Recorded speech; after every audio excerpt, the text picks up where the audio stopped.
Well, hello out there, everybody on the World Wide Web. I know technically I should not be using my phone in the least bit while I'm driving, and I apologize for that.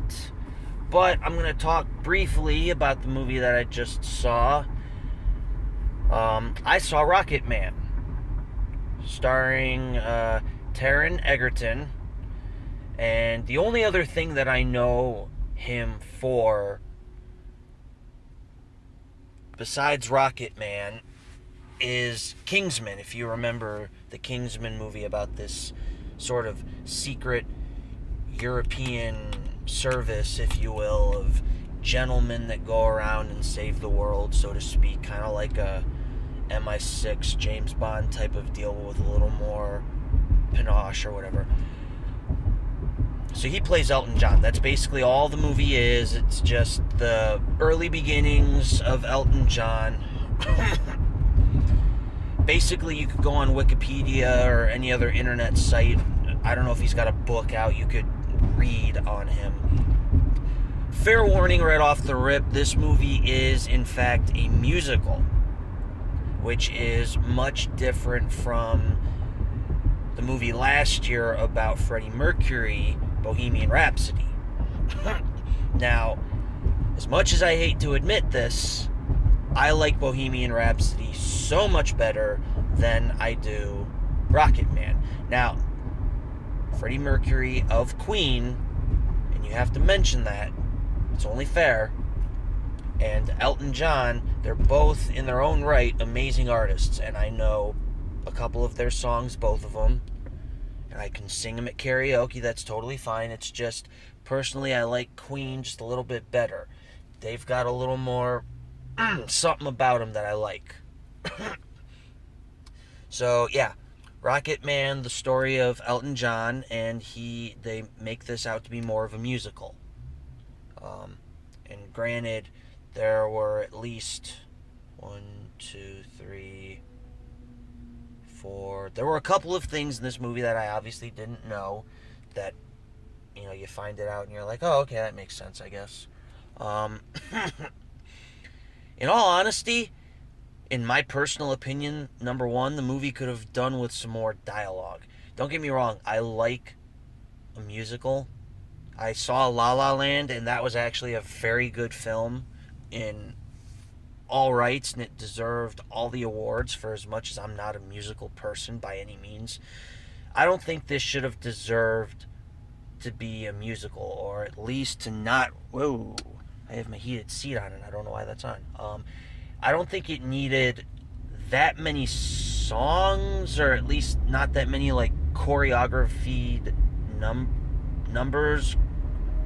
I know that's not the right word, but it seemed like it was nothing but song after song after song, and it's like, give me some dialogue to actually make this kind of worth watching, some real energy to make me feel the life of Elton John, as opposed to just, oh, he's singing again. Oh, he's singing again. Oh, here's that song that I know. And you can tell everybody this is your song. Okay, we get it.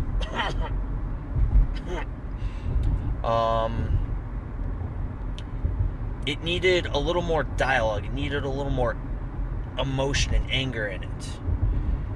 And in all honesty, in my opinion, they barely even touch on him, being gay and the struggles of him being gay. I barely got that from this movie. I got much more of that from watching Bohemian Rhapsody, Rami Malek. There was more of a note in that movie of saying, Freddie's gay, and he's struggling with it, and, the world doesn't accept gay people just yet. And then, obviously, he gets his AIDS, and then he just disappears. He's now dead. There's nothing we can do about it. 'Tis a shame. But in this movie, Rocketman, it seems more like they're focusing not so much on him being gay, but on the ideals of him wanting to feel loved. Because, I hate it, but spoiler alert, his father leaves his mother at a young age. I don't know, he's probably like 10 or something, it looks like. So all he's ever wanted in his childhood and in his early life was to have his father hug him and just say, hey, I love you, you mean the world to me, you're my son, yada yada yada. But he never got that. And when he stayed with his mother, it looks like his mother was just nothing more than an ungrateful bitch who knew that he was gay, didn't care, and didn't expect him to ever get anything from it, and just kind of rode his coattails for the longest time possible to reap the rewards of him being super freaking rich. And she ends up getting a boyfriend, and I guess the boyfriend's even sitting there going like, wow, he used to be really, really shy and awkward as fuck, and now he's uncomfortably open and crazy as shit. That was kind of the message that I got. And it's much more amplified in the end when they do this really cool credits scene where they have actual pictures of Elton John, because he's still alive. That's like one of the bigger things. I was actually trying to think, like, he's still alive. How are they going to end this movie, and when are they going to end it? You know, at what point do they decide, okay, we're going to stop the film and we're just going to say, okay, text on screen, here's what he did the rest of his life from here on out.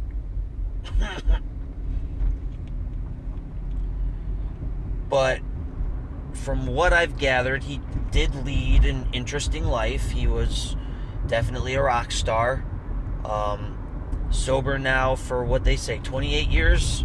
So kudos to that, my man. You are a hero. I definitely give you credit for, making The Lion King rock the fuck out. Can you feel the love tonight? It is where we are. So that was obviously, well, they didn't mention that in the movie, and I was kind of hoping they did just for that reason, just because I love The Lion King. I'm a 90s kid. No, it was definitely a good movie. I will, make sure to type this all out on Letterboxd. I'll put the link in the description. Obviously, like I said, I like Bohemian Rhapsody a little bit more, but this is definitely a movie that's worth seeing. If I had to rate it, I'm going to go ahead and say 4 out of 5. I'm definitely going to give it a 4 out of 5, to be fair, to be nice. It was still a definitely well put together movie. There's a minute there where it's kind of like jumping ahead like really, really fast, and that's only because that was a point in his life where I guess he was taking a shit ton of drugs, as most people do in their rock star careers. So I was kind of sitting there like, you're skipping. Did something happen? Did I miss something? Like you're thinking there might be a detail that was missed, but it was altogether a well-rounded film, and if you get the chance, go see it. So this is Larry. I'm leaving the theater. I'm in my car, so I'm signing off, and I will I will see you guys later. All right? Enjoy.